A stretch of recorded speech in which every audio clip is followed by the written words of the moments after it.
July the 2nd, it will be 7 months that That we've is been doing it. Just go about our lives a lot simpler. You know, we don't focus the whole day on what we're having for dinner tonight. You know, what are we preparing? And Steve can cook as well as I can. He gets a bit fed up with steaks, believe it or not. So I do have to be a little bit more creative sometimes with the meat. Have you heard of faggots? Oh, they are an amazing thing. I can't even describe. They're made with a coating of an animal's stomach, bit sort of haggisy. You heard of a haggis in Scotland? No. And the no. faggots you have in gravy, and he brought some home the other day, so I made up some non-carb gravy and heated up his faggots. But it's something our butchers make, which are really delicious, and men love them. Men just love them. Hello, my name is Rose AJ, Coach Rose AJ, and I'm here today with Annie, the English carnivore. We're doing a catch up, and she's just going to fill us in on all the goodness that's been happening to her the last couple of months or so since we last Annie, chatted. I'm in England on the south coast. I call it the English Riviera because I'm very lucky to live on the south coast, and we're very lucky to actually have a sunny day. We've not had such amazing weather here at the moment. But basically, my husband's an ex-rugby player. He's fought in karate all around the world. He's been to the United States a few times as well. San Diego, I think it was, that he was training there with his Japanese instructors. And basically, he needs an operation. And the first thing the doctor says is your BMI is too high. So, and we all know that is a measure that the Japanese used for a standard measure, but not for something as a generic thing for groups of people to follow. So his BMI was up. He's never been a skinny little guy. He's a big guy. So basically, he said that he was going to do a thing we have in the UK called dry January, which means that you don't drink for the whole of January. So I said, well, if you're doing that, let's do this elimination diet that I'd heard from Michaela and Jordan Peterson. Let's do that, and then we'll see how we get on. So I we cut our boys' teeth on ribs when they were little. So we've always been big meat eaters in our family. But I did the right thing, as we all do over the time. I've taken the turmerics, the spinach, the healthy foods, cinnamons, all the nuts that I thought were healthy. And I was just gaining weight around the middle, you know, the hormonal weight, we all call it. And thought, no, there's got to be more to this. I've always been fit. I was rowing every morning on my Concept 2 like crazy, not shifting anything. So go back to January the 2nd. We said, right, that's it. We're going to do it for 30 days. So we both did it. Found it quite easy, actually. You just eating steak and eggs and meat and protein of any kind. And as I've gone on, I've listened to platforms like yours, Rose, and to other people talking, and followed doctors, and basically gave it a go. So after 30 days, we were so impressed. Steve's snoring stopped after 2 weeks. His sleep apnea went away straight away. And he was getting more vitality in the mornings to do things. You know, I was getting a little worried that he was very sedentary. So he started doing things. So that was great. And so long story short, we've stayed on it now. We are in 6 months. Coming up on July the 2nd, it will be 7 months that we've been doing it. That is amazing. I remember correctly, you are in the food industry, right? Well, I'm in the hospitality industry. I have been all my life. I've cooked and prepared food for other people all my life. And basically, sitting around the table is a big part of our lives. We've always wanted to do that. And we brought our boys up to sit at the table and to have table manners. And I think that's made them quite rounded individuals to be able to hold their own at the table and have a conversation. So that's something we've always felt quite strong with, even though we were running pubs and clubs, and you know what pubs are, I'm sure you do. So we had 3 pubs, and basically it was get up in the morning, write the blackboard, light the fire if we had the fire going, do the cleaning, clear it up, take the boys to school, rush back, run the pub, and life was crazy. So to sit around the table was very important. So we had a chance to sit and chat when they came home from school. So we taught them both to cook. And in fact, I am in the process of writing them a cookbook each based around my mother's cooking. But I'm changing it because it's got to be more carnivore now. It's got to be carnivore. So how has your lifestyle, you and your husband partnering together, it just makes it so much easier. But how has that impacted your service or the way you look at your business? Has that impacted that at all? Do you have more carnivore-ish offerings or? well, I don't work in the hospitality industry now. We've sold our pubs. We don't have pubs now. But I work within the hospitality industry, sending youngsters to the States to do their J1 visa in hospitality, believe it or not. So I work with students. So on a day-to-day basis, it doesn't impact what I do creating menus as such. But basically, we just go about our lives a lot simpler. You know, we don't focus the whole day on what we're having for dinner tonight. You know, what are we preparing? And Steve can cook as well as I can. He gets a bit fed up with steaks, believe it or not. So I do have to be a little bit more creative sometimes with the meat. Have you heard of faggots? Oh, they are an amazing thing. I can't even describe. They're made with a coating of an animal's stomach, bit sort of haggisy. You heard of a haggis in Scotland? No. And the faggots you have in gravy. And he brought some home the other day, so I made up some non-carb gravy and made him heated up his faggots. But it's something our butchers make, which are really delicious, and men love them. Men just love them.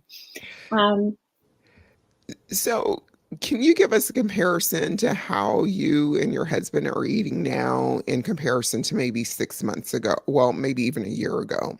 Oh, yeah. Your previous menu. It's easy. Shopping's easy.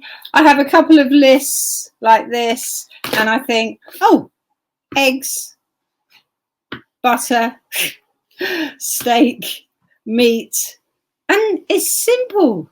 I just go to Amazon and get my the salts, you know, that we have, and basically I have an Amazon list with the bits I might get from Amazon that I might need, like Redmond salts running low. And I just find it, I've heard about Lugol's iodine that I might start taking, but I buy cans of wild red and wild pinks North Atlantic salmon, which are great, and I make my own carnivore mix to go on them. So I'll get a whole 250 gram of butter, soften it so it's it's liquid, and then tip that into 4 eggs and blend it, and basically put it in the fridge. And where it's in the fridge, it sets, and it's like a nice thick sauce that you can put over things, and you're getting your fats. And it's really amazing because my weights, I mean, I've not done the best of weight losses. I've gone from 140 pounds to 164 pounds to 140 pounds. But that's amazing for me because it's 6 inches off my waist. Oh my gosh. And it just went. So if all the women out there could have a go at this, but you have to eat the fats. So what I do tend to do, Rose, like you, I am a bit of a coffee connoisseur. And I've got a lovely coffee machine over there. And I do like my coffee. And I put thick, you call it heavy cream, we call it double cream, whisked double cream on the top of my coffee. Oh, that sounds delicious. That is my guilty pleasure. But if I notice, and I don't weigh myself all the time now, I don't need to, because my clothes, I'm getting into clothes from years ago that I've not worn. And I know if I'm getting I feel a little bit around here that, hang on, babe, you got to do something about this. So I think, right, I'll leave out the cream for a few days and I'm back on top again. It's incredible. So I fluctuate between 139 pounds to 142. Isn't that beautiful? I've got quite a long face. I can't lose too much. I don't want to be looking gaunt. Yeah. So I'm very mindful of that. So, I've got to have a little bit there just to keep me warm in the winter. But enough that I want to have there. Yeah. And it's amazing. I feel for the first time in my life, Rose, that I am in control. That part about the blood donation. Yes, I've got my badge of honor here. I've just been to give and donate blood, which is something that I've done since I was 17. And when I first started at college as a young lady, I saw the blood transfusion van and thought I'll go along and do that. So I regularly give blood. I've given quite a few lots of it, so they've had their fair deal from me. But it's nice to know that my iron's good. Well, I truly admire that because as a child growing up, I had always had this phobia or intense fear of shots and needles. And I still don't like them to this day, but I do what I have to do, right? But the thought of donating blood has never been at the top of my list. So you're hearing that you've been doing it since 17 may kind of encourage me to go that route. Well, I always have a theory that we should always try something new once a month. So there you go. But they're very good. They're very good and they're very kind and they talk you through it. So it's nothing too bad. And anyway, when you have an injection, one tip is to push your nails like that into your other hand. Okay. And then that diverts the thought of what's happening in the other side. Girl, I'd be looking. So how often are you donating, Annie? Is it once a year, 3 times a year? I think every 3 months if they can get it off me, if I get round to booking. But for some reason they wanted an exceptional amount this time of year. So that's why it was a bit busy. But it's nice to go along and do my bit for other people because you never know when I might need it or they might need it or whoever might need it in your family. So it's good. How long does blood normally stay before it expires? They actually use it immediately. They tend to send you an update with somebody that may have had your blood or a situation where you might have helped somebody.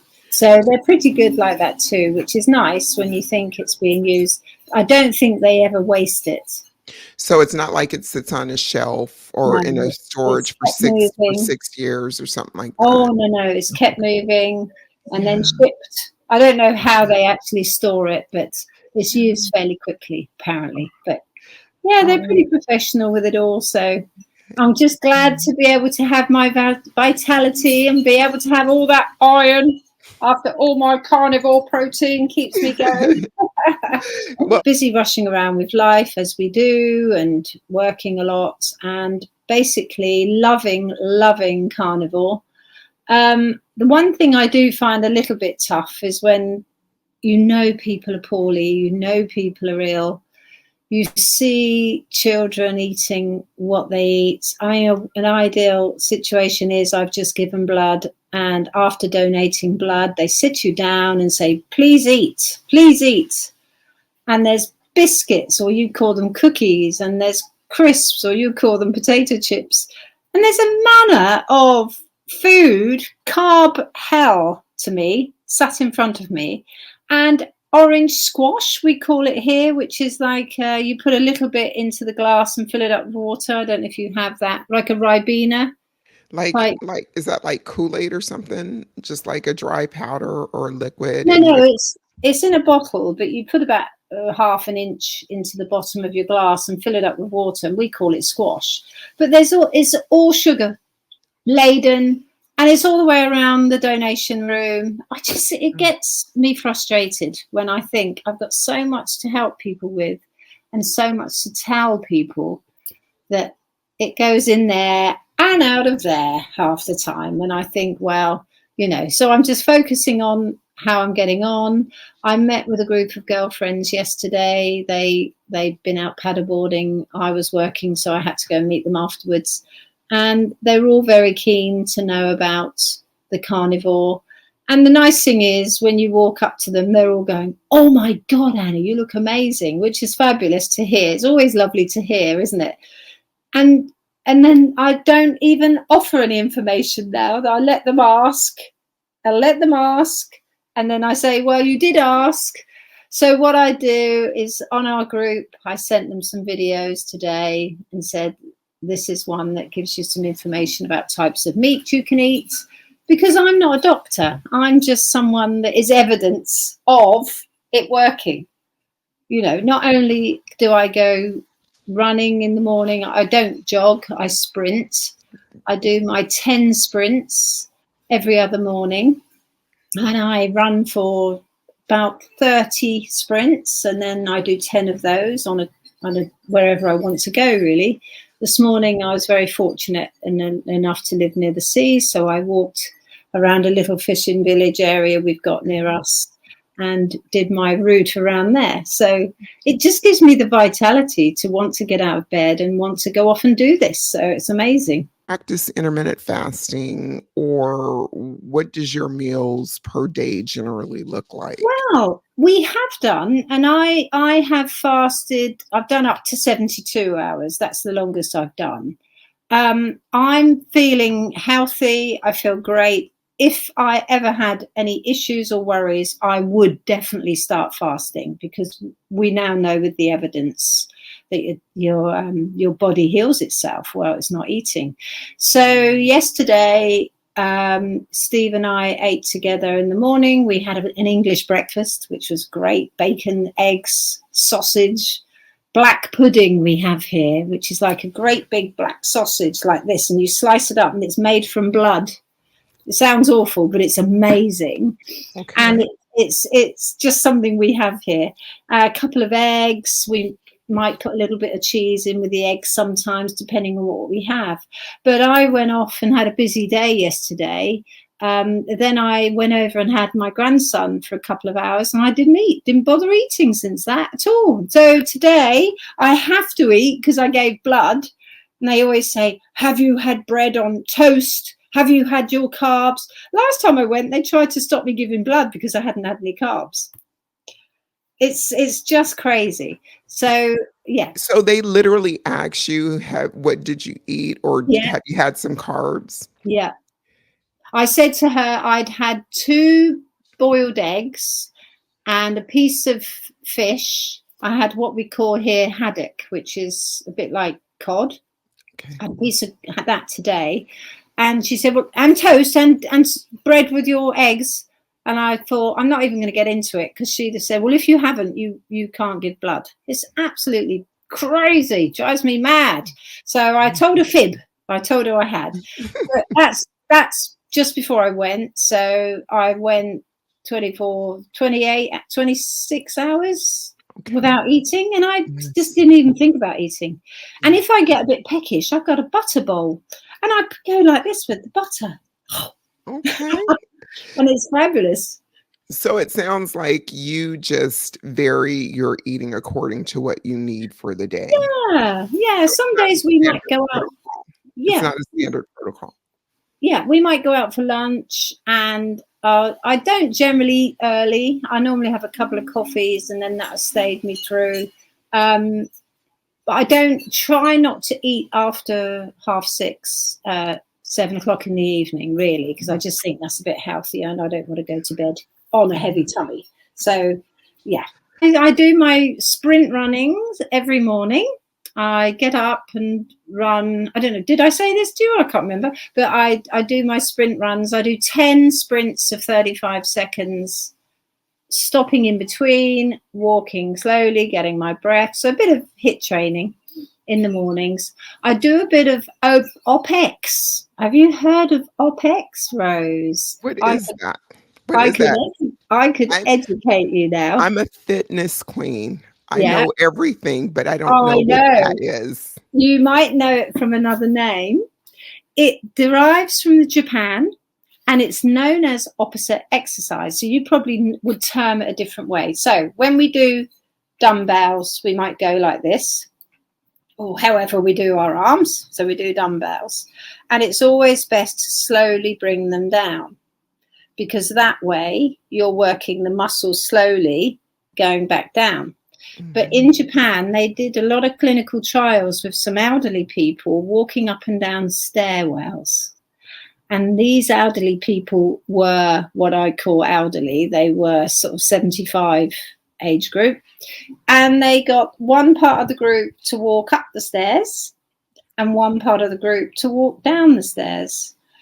And they're using different muscles, opposite exercise. So the ones walking down the stairs did 20% more burn on their muscles than the ones walking up. Okay. So is that kind of like slow burn? It might be, yeah. I wouldn't know what the term is, but I also, there's another one. If you were to say go and do some pull-ups on a bar, I couldn't do it. So what they suggest is you hold on to the bar, you have a step, and you slowly walk down, holding your weight as if you are letting all your muscles pull you down. So you get to the bottom, then you step up, and you keep doing that. And on the clinical trials, a young girl was able to do 10 pull-ups. Wow. After doing it for a week. Okay, I'm going to have to check into that. Yeah, I'm it's called thinking OPEX, it's or OPEX, as in officer exercise. So look into it. I watch NHK World quite a lot. There's a lot of interesting lifestyle things on there, the Japanese program. And you can get it all around the world. And it was one of their lovely little nuggets of information. All right, thank you. I'm intrigued. I'm really intrigued because I'll be 57 in September. So I usually mark my birthday by doing some crazy thing, not really crazy, but something that I'll remember, right? Yeah. And so this year, what I'm going to do is do Tough Mudder. I don't know if you know that. So I'm going to You do are that. fit. You got to be fit to do that. Well, this is the deal. So I registered when it first came out in my area, and I was just like, I need something to market. So if they have 15 obstacles and I only want to do 5, that's all I'm going to do, right? I'll walk around the obstacle. So I'll just celebrate the fact that I registered and I'm there participating. Yeah, amazing. And then I'll go to San Diego for a boot camp. It's the same concept, but this is a kinder, gentler, like on a marine base type deal. Wow. So I'll take a trip. My goodness. So that's how I'm marking that. So something to look forward to. You are a glutton for punishment, they'd say in English. In England, a glutton for punishment. Well, speaking of exercise and carnivore, has being carnivore impacted your ability for your fitness? Oh, definitely. Or has it in a positive, negative way, or neutral? Amazing. I couldn't run. I hadn't run for 5 or 6 years prior to doing this because I had constant lower back pain, constant neck pain. I struggled with joints. My hands weren't functioning properly. I had what a couple of people had told me was a collapsed arch on my left foot. So they'd said I always have to wear insoles. So after playing sport all my life, believe it or not, in England, I played quite high level basketball over here. And as a kid. And I've always played sport, always been active. And it really made me feel like I was getting old and thought, no, this can't be. So I was getting a bit fed up about this. And everything's disappeared on Carnivore. Everything's gone. I cannot believe. And I wanted to get fit because I wanted to lift up my little grandson and my grandnephew because there's only 5 days between them. And you've got to be active with kids. And so this has just happened. I feel like I've got the golden chalice. It's been sent from heaven, and I've had a new life given to me. Oh, my word. I just love it. Honestly, I can't believe it. So it's like a whole new world, a whole new adventure, fountain of youth, Yeah. working in reverse has opened up. Do you think that that could be because of the inflammation that you may have had Oh, going on and maybe some autophagy, cleaning out those old proteins and cells or yeah. whatnot? That's Yeah. about oxalates, girlfriend. I'll mute myself.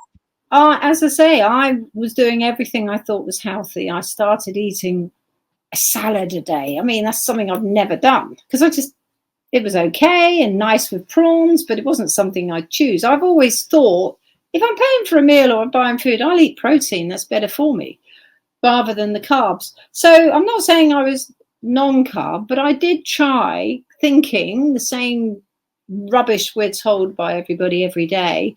Eat more greens, eat more salads, spinach, almonds, all these things are so high in oxalates. And I even think, Rose, over the last month, I've had a bit of oxalate dumping, which is another story, because I started waking up with sore lower back and sore neck. And I think I've probably, where I was concentrating on all these so-called superfoods, that I ended up having some of it coming back to haunt me. But I'm fine now. But if you're aware of it, and so what it says in Sally's book, because I did exactly the same as you, I never read books. I listen to audiobooks while I'm busy doing the garden, doing the cooking, whatever. And on one section, and I know that Anthony Chaffee has said that berries are in the natural wild for a certain period of time, and we have a little bit of berry if need be, if we're starving and we can't get any protein. So that all of these interviews that we're doing now, I listen to constantly, and I love it. Dave Mack and all the people we've known along the way. And so I thought, oh, my raspberries, I didn't have to plant any vegetables this year. Great, because normally I plant veg. But my berries came out. So I thought, if I've got oxalate dumping, then it says introduce a little bit of oxalate back in. So what I did do, I would have about 2 berries a day, because the taste is quite lovely when they're fresh. I had about 2 berries. So I got my little grandson to pick them and put them in the fridge. So Steve has 1 or 2 as well, rather than waste them. And that's helped. My oxalates calm down now. It's gone away. And I also did, because the only thing that I do eat that grows in the ground as a plant is the coffee bean. So I cut coffee down. I was only having 1 cup a day because at the same time, I don't know if you remembered before, I said my finger was turning in and my tendons were going hard. Yes. And that was, oh my God, I'm definitely getting old. My tendons are, so that all disappeared. My fingers, that's a basketball injury, but my finger's almost straight now. And this doesn't hurt anymore. This I couldn't have even touched. But the other day, the other week, I was driving my car, and because here we have a gear stick, we don't have shift like you guys, and it's in my left hand. I noticed a tiny sore spot of inflammation came back just there. Well, that was really sore. And I think that was part of the oxalates. And it's gone again now. Look. Gone. It's gone. I love how in tune you are with your body. Yeah, Annie. I love how tuned you are about with your body. Do you have any other game plans or any other things that you're doing that you can share with the audience in regards to oxalates? Now I know plants are poison. I always wear my gloves in the garden because I'm really aware of it. They are poison. And I know I will never eat, apart from the odd berry, and I've got a few baby apples coming on my baby apple tree. So I don't know if I'll eat one. I might have a little taste just so that I can taste it. But I went to a gala dinner on Monday evening in London. I don't know if you remember, I mentioned I was going to London. And I can sit and have a meal come out. I eat. I had lamb on the plate and some little bits of shredded beef in a little patty, and this very wonderful meal. It's one of the top hospitality places in London, beautifully served. The starter was smoked trout, so I had the trout, left everything else. I had the meat, left everything else.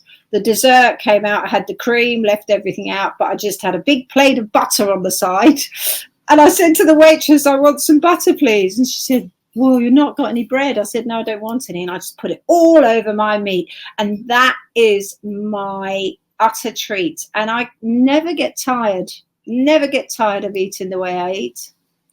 And I get excited about what we eat. You know, it's lovely because I know I eat for nutrition.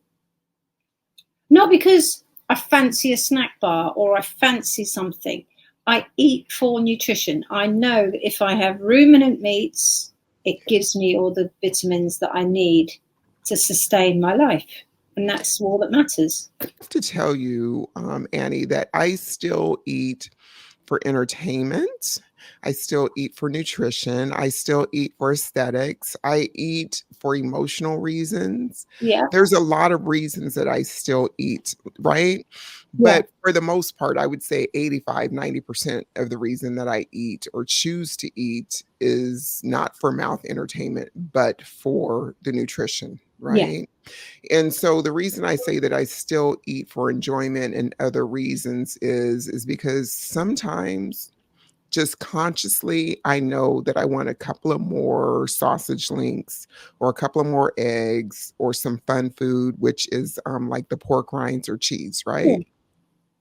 So I am hyper aware of the reasons that I eat. Even when I was eating the standard American diet, I was realizing that I was stuffing my feelings down, using it as a drug, the whole nine. But it's considerably different now. So if you look back in your 30s, 40s, or even your teen years, and think about how you ate or perhaps used food, what's the difference then versus now? My dad used to say I had the stomach the size of a sparrow because food was never important. I would run. We'd go out and play. I was what we call a tomboy. Do you know what a tomboy is? And we didn't come home until we were hungry. But my mum always made traditional cooking, which is the model I modelled all of my pub's food on, which were meat as the main concentrate, pies, sticky toffee pudding for pudding, or roly-poly syrup pudding with custard, and vegetables and potatoes. But my mum died 5-6 years ago and she was 96. So she was born in 1921 and she would buy, she grew up organic, I assume, because there was none of the poisons in the earth that we have now. And so she would cook us a nice meat and 2 veg, basically, is what it was growing up. And it was never an issue. And I can remember when school dinners were amazing. You used to get these great big silver trays and you'd have your pie and your gravy and everything else. And I can picture the smell now, and it makes my mouth salivate, of walking along the school corridor, going to the staff room, taking a paper along or something, and smelling cabbage and thinking, wow. And it was just, I can picture the flavour now. And I'll never forget that. And I was so lucky to have had a wholesome, basic, because we didn't have any money, basic upbringing on good foundation of food. And originally that's my cookery books for my boys were going to be based on mum's cooking. So the bits I've written for them are my mum's recipes, but they're basically how to make the pie, the steak and kidney pudding, and the bacon and onion roly-poly, and all of that kind of thing. And in those days, because you didn't have money, you had to use pastry or suet, we have here, because it was the poor food and it filled you up. You know, but as a teenager, again, I'm a bit older than you, Rose, so I didn't have it wasn't fast food as such growing up. I can remember my brother was in the army and he lived in a place called Woolwich. And I went to stay with him and they had one of the first McDonald's ever. And he took me in there. I mean, it was amazing, you know, because it was a McDonald's. But I never took my boys into McDonald's ever. Oh my word. So you grew up on real food. Yeah. Your mother cooked for you and you just carried that tradition over Yeah. to your Yeah. children. So did you ever have emotional eating spells or did you ever like binge or anything? Like, you know, when you're in college with the girls and you guys are having a Oh, sleepover or no. something, that kind of stuff? No? We ate when we went drink.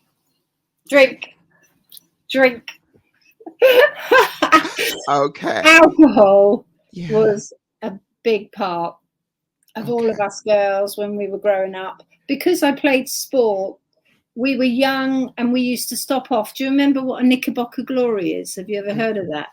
Well, when we were kids, and I was only at school, senior school, high school, so we travelled around the country playing basketball. We were National League, and some of us played for England as well. So we were quite high level. So we were always travelling from around the age of 14 to 18, travelling all around the country. And it's like a sundae, you know, when you get a glass that's shaped narrow at the bottom and goes up, and it's filled up with fruit and ice cream and all that. And well, fudge, don't forget the fudge and the nuts. And in our day, it was called Knickerbocker Glory. I don't know why. Okay. So we used to stop off on the way of everywhere we went and have a Knickerbocker Glory. And then when we got to the age of alcohol and college and things like that, I remember going out with my girlfriends, and I've always drunk brandy, has always been, or cognac nowadays. And I remember going out with a group of girlfriends and one of the girls saying, if anyone asks, we're drinking brandy tonight, and if anyone asks you if you want one, you've got to say, I'd like a brandy and baby sham, please. Do you know what baby sham is? It's like a little bottle like this, like a champagne perry drink. Okay. I said, I don't even like baby sham. Well, just get it anyway. If any man asks you if you want a drink, you have brandy and baby sham. Okay. I'm having a brandy. So it was a big part of our lives. So going along with that, here we have takeaway foods like curry restaurants, Indian restaurants, you know. Mm-hmm. We'd have Chinese restaurants. So in my day, it wasn't really deep fried chips and fries, and we didn't. That came in when I was young, but it wasn't really something I ever did, to be honest. Okay. But because I lost my sister at a young age, she was 39 when she died. I started taking awareness of anything that had a barcode on it. I said to my boys, be aware of what you put in your body. So I did tend to make that. I mean, the boys have lived their life. Alcohol is a big part of their lives. It always has. Look, this is my drinks cabinet. Oh my. So are you more alcohol? So do you consume alcohol today? Hardly ever. No, I'm quite happy. If I want to, I will. That would be my guilty pleasure. I've made some carnivore ice cream, Rose. Oh my. It's amazing. Double cream, eggs, whip it all up. And I even bought an ice cream churner. And so we make ice cream. And this time I put coconut cream in it because Steve likes rum. Okay. So, and I think if I'm going to have a guilty pleasure, I can have that. So we get the ice cream, we put it in a container, whip it with double cream, and pour a little bit of either. Do you know Bailey's? Yeah, I've heard of Bailey's, rum and Bailey's. A little bit of Bailey's in it, or a bit of coffee liqueur on an evening. We might do that once or maybe twice a week, possibly. Whip with double cream, and it's heaven. Okay, so this raises a point. Okay, so I'm glad that you didn't have like the fast food and the binging and the compulsive overeating. That was my world from three and Oh, a half sorry, years sorry, yeah. forward, right? That's sad. Yeah. Alcohol, I dibbled and dabbled, but I cut it out completely in October of 2018 Well done. because for a while, maybe a year and a half stretch, alcohol was becoming my second addiction along with others, right? And I was like a week in, Oh, excuse me. no worries, Sorry, girl. Colin. I've got the doors open. Sorry. No worries. So I realized that I could no longer drink just on my Yeah, weekends because sooner rather than later it would roll into the work week. So I had enough foresight to see that for myself, right? yeah, yeah, And they say that people with an addiction, any addiction, that's what the disease is, an addiction, right? And yeah, it yeah, has many outlets. So I might have like 15 or 20 going on, right? And they'll either play out all at once, like electrical outlets in your home where you get energy, they can play out all at once, or they can be dormant yeah, and to take the thing. So what I want to ask you is, okay, so I made the decision to stop because it just wasn't going to work for me for one reason or another. But for carnivore, I always tell people no one can tell you how to carnivore. No one can tell no, you. No one can take your player card. It's up to you how you yeah, carnivore. So the question that I'm posing to you is what if somebody, a subscriber approaches you and says, well, it's great that you're a carnivore, but the fact that you are consuming alcohol of any caliber, you're not really a carnivore. What would you say to that? Because for me, I really say you have to do it your own way without yeah. explanation to anybody. The moment you declare to yourself or anybody else that you're a carnivore, damn it, you're a carnivore. It's none of my business how you do your program. So Well, I you're, just wanted yeah. to pose that No, question. no, and it's a very good point. And the way I look at it is, I don't know any other people doing carnival in England that I've met. So, but I will say to people that if they are mature enough and they've got their inflammation down and they've got their ailments gone away, and you can, I wouldn't say have artificial sweeteners. Xylitol's great for your teeth, but it's not great for the addictive side. I've played around with this for 7 months now. I know that if I drink any of that alcohol, it's full of sugar.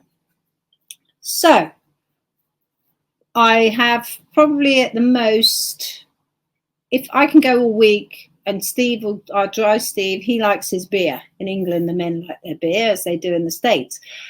And he doesn't always stay strictly carnivore. He likes his tomatoes on his breakfast. And then he said to me, well, this hasn't gone away for me, and I'm doing carnivore, and that hasn't gone away. I said, well, you're not doing carnivore.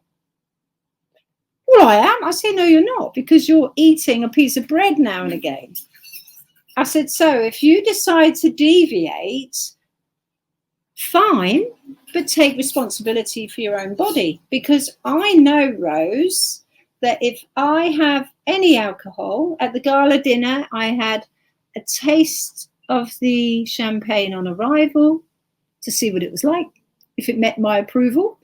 I had a taste of the white wine, which I didn't like, and I had a taste of the red wine with my main course. And I was fine the next day. If I have more than 2 brandies, I know the next day my body will reject it because it's sugar, and I don't eat any sugar. So you know what your limits are because you've dibbled and dabbled and Yeah. worked out what works for you. Yes. If anyone asks me, I Sure. would say go pure carnivore for 30 days. Mhm. I'd say do elimination, complete elimination for 30 days. Don't stay with the artificial sweeteners. Don't eat any of the keto food. To me, it's carnivore or not. I don't even agree with keto Yeah. because my body now, Rose, and the way my analogy is, if I'm sat with a girl who is not doing carnivore, her body's burning carbs. My body is a perfect machine burning fat. Right. So I can stay in ketosis because my body is tuned for it. I'm fat adapted. My body's used to it. If I were to go out and have a hangover and be sick or be bad tummy the next day, I can drink, but I don't because it poisons me. Yes. So That's what I was going to say. Alcohol is its own macronutrient, and your body will prioritize that over fat burning or anything else to get rid of It's the the same with coffee, Rose. You probably know, and I know, if I have a lovely, great carnivore breakfast and then follow it with a cup of coffee, that could kill off all of the nutrients from the breakfast I've eaten. So coffee is difficult. You've got to be careful when you have it. Look at you! Because you love your coffee. This is my argument with that is we all have to have some kind of vice, some kind of juice that brings us joy, right? Some kind of balance. Because I used to think of it as I've given up so much, right? And I know why I've given up so much. What else is there left? So for me, black coffee is my stabilizing point. So I'm not going to give it up, even though I've given it up several times and tried to run the gamut, 45 days without coffee, and all I could do is obsess about coffee because I love coffee, that kind of thing. So yeah, everybody has what works for them. You need the reward. Yeah. I need to be able to get up out of bed with a black cup of coffee and get to the gym before 4:30. That's my hook, right? So, I'm thinking that we need to continue this conversation at a different point in time because then we can automatically stay connected, right?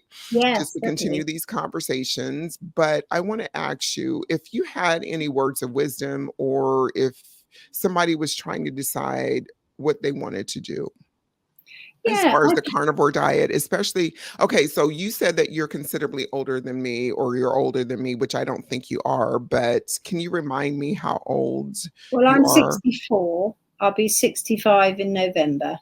Girl, and look I at feel, you, boo. Look at you. I feel like I did when I was 22. And if anyone said to me, what was your ideal time? It was when I was 22. And I just think I've got the vitality. I can pick my little grandson up and do this and play with him and run and screech and shout. And just vitality is the thing. And it makes me happy. And I think the biggest thing ever is being in control. If I could say to anybody, I would say, are you happy? They might be happy in their daily life, but are they truly happy in themselves? If they're getting out of bed and aching, or their knees hurt, or they've got gout, or whatever issue they may have. I mean, it's very sad to see some people now. If they're not happy and they really want to change their life, then please try it for 30 days. Well, I was going to say with the aging dealio there and being happy. So I am obsessed with learning, doing, creating new experiences for myself. I've always been driven that way, right?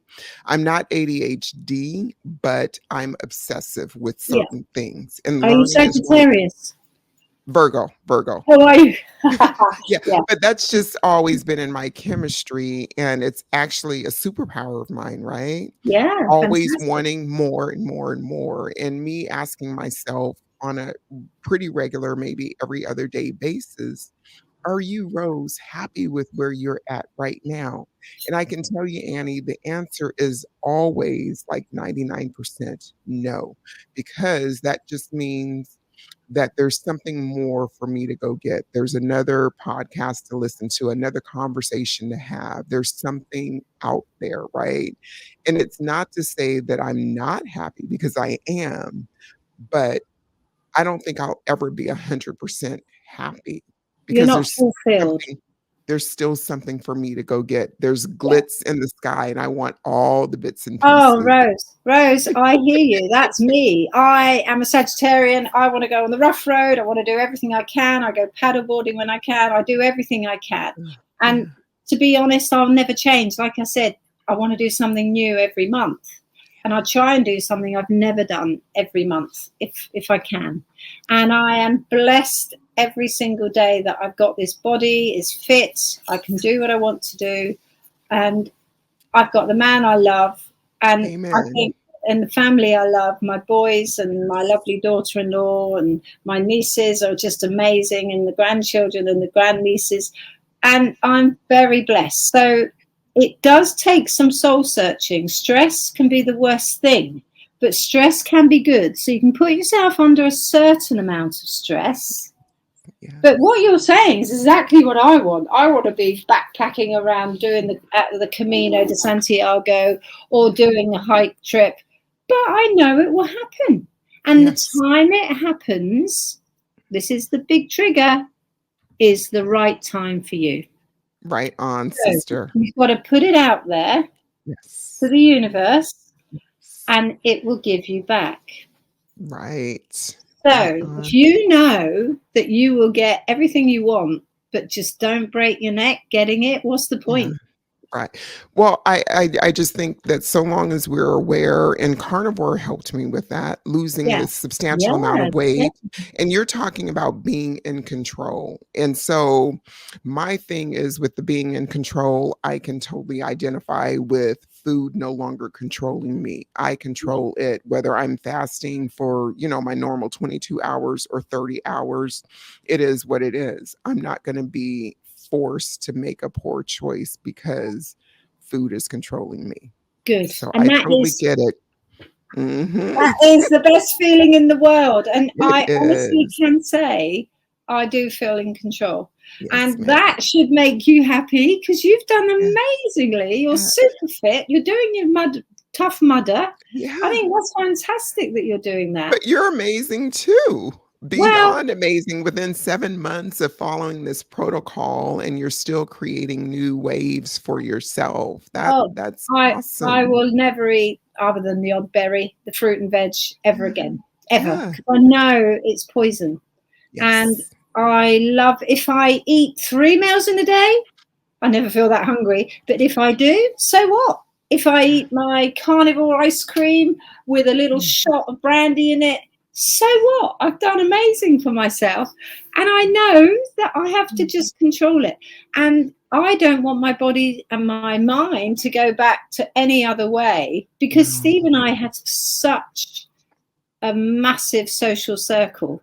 Yeah. So to keep in with my friends, I also mediate what I do in my actions. So it suits me if we go to our golf club or if we go to the little club up the road, I'll drive and I might just drink sparkling water, and I'm happy with that. Does not bother me. So I'm also in control of that. There I you don't go. need to drink, but You've if I got your game plan. well, I fancy the taste of it, and I do love the taste of it. I'm a brandy connoisseur, I might have you know. And I've got a whole top shelf of cognac. So, Yes. and Steve loves his rums. Yes. And I only said to Steve the other day, I said, you do know, don't want you worrying, because I've always blackmailed my boys to come to me with meat. I'll do a Chateaubriand or I'll do a whole leg of lamb at Christmas because I want them to come and sit around my table. Oh. So quite often they do come Christmas. I've always had them Christmas Day. So I did say to Steve the other day, you do know that I'm going to be doing my special potatoes. You boil your potatoes and you sprinkle them with semolina. Is that a seasoning? No, semolina's like a pasta, a pasta powder. Oh, And you okay. sprinkle your potatoes with this semolina, roast them in goose fat, and they come out like massive roast potatoes. They're amazing and crispy. Oh my and goodness. I'll do veg. I won't eat it because I don't want to, but I will lay the table because it's tradition. Oh my goodness. I'm going to have to come over to England one holiday You just come to over. hang out. You come over. And then, All to right. be honest, my boys, it's our hobby. Hobby's always been food and drink. So it's important that we don't change that, because that's all our Yeah. memories are That's built. what keeps the glue, that kind of, Yeah, it's our I get it. memories. I get it. Everything, you know. But my youngest son is mostly carnivore now. I call him when he say, "Mom, I'm just cooking a steak." And William is. I made a load of beef jerky the other day, and he takes that to work. And my little grandson loves beef jerky, but his wife was a vegetarian, and her family were vegetarians. So she's not now, but that is difficult. Yes. To go over. But I really do wish that he would do carnivore, because he does get ulcerative colitis. But it's been a lot better since doing what I've told him. So I went off the other week and I just bought him loads of groceries of steak and carnivore food and took it to his house at 7 a.m. He went, "What's this?" I said, "This is what you eat, William." Right on. A little bit of bribery goes a long way. Yeah, because, like, you know, it's so important. But also, they will find their way in their due time, especially since they have you and your husband as role models And about you give how to them the bury it. tools, Rose. You give them the tools they need, and then let them run with them. So as we close out this conversation, Annie, I would like to ask you, being the age that we are, being as glamorous and beautiful and full of life that we are, do you have any words of wisdom to somebody that is 50 plus or even 60 plus? Depends on their physical state. Well, Obviously. just any words of wisdom, whether they have a physical ailment or whatever. I think if you're sat there feeling that you're getting old, you can control that. Just do 30 days on the carnivore. Follow the videos of Dave Mack. Follow the videos of Ken Berry. Follow the videos of Anthony Chafee and Bright, Dr. Bright. Is it Elizabeth Bright? Elizabeth Bright. Amazing. I love that lady. But look at the comments. Read the comments of the thousands and thousands of people that are actually healing MS, diabetes, all these awful illnesses, gout, inflammation diseases, all these terrible issues. You could do that too. Give it 30 days of your life, and you could then extend your life and have an extra 30, 40 years of being joyous and happy, like us. Amen, sister. Thank you for that. That's a wonderful. And I tell you, Rose, I feel wonderful. like I've got the golden chalice. I really do. I found the recipe of life. And don't trust doctors. Don't trust universities. Don't trust pharmacy companies. Don't trust them, because they've all got an agenda and they're owned by people with money. And it's all about money. And speaking of which, don't trust doctors, don't trust pharmaceuticals, don't trust advertisers and food manufacturers. We're going to come back to that in another conversation, because I can tell you're passionate about that. And I am too, girl. I'm like, ooh, off the chain with it. But we have to be our own best advocates, right? Our own best advocates. And thank you so much for joining Annie. Thank you for listening, everybody, on this conversation on the Carnivore Connection. Reach out if you want any questions answered. I'm happy for that. And she's on Instagram as well as YouTube. Well, no, I'm YouTube, and I'm Annie at English Carnivore Gal, GAL. And I'm English Carnivore Gal at gmail.com if anyone wants to. Y'all, thank you so much for joining me and Miss Annie here today in this conversation. We will be coming back at future dates with more conversations and whatnot, but it was great to catch up with you, Miss Annie, and to see what's going on in your life 7 months into the carnivore journey, doing it your own way and setting the example for those that are around you. All right, guys, till next time, we'll see you soon.